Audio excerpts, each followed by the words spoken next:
داد بزنم من خدی طرف اینو ما همسایه کنم جوش نجا ای خود من بند جوش نجا گفتی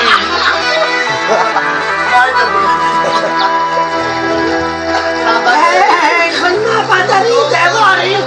همسایه کنم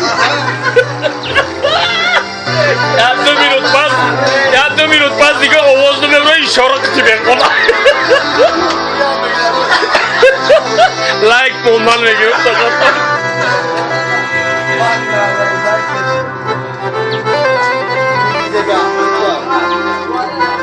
اینو تای بلند بخون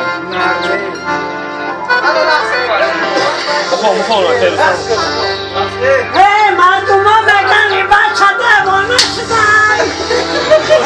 ای دیوانه منم دیوان خودم کردونه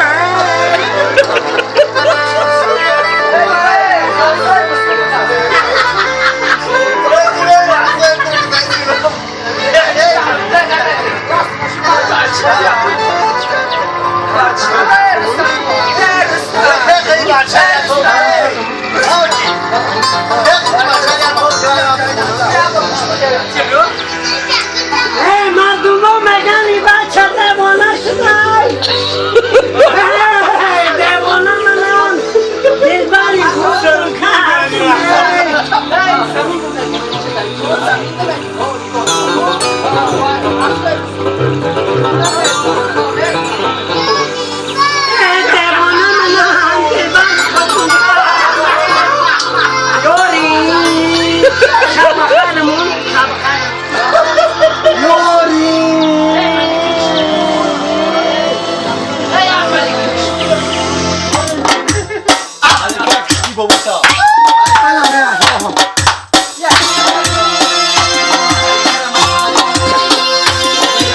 شب بخیر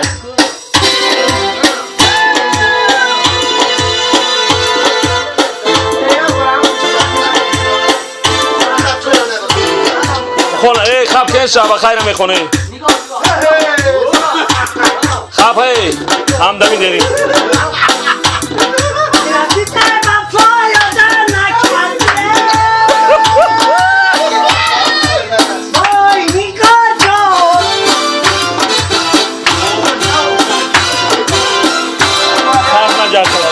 صرف نجا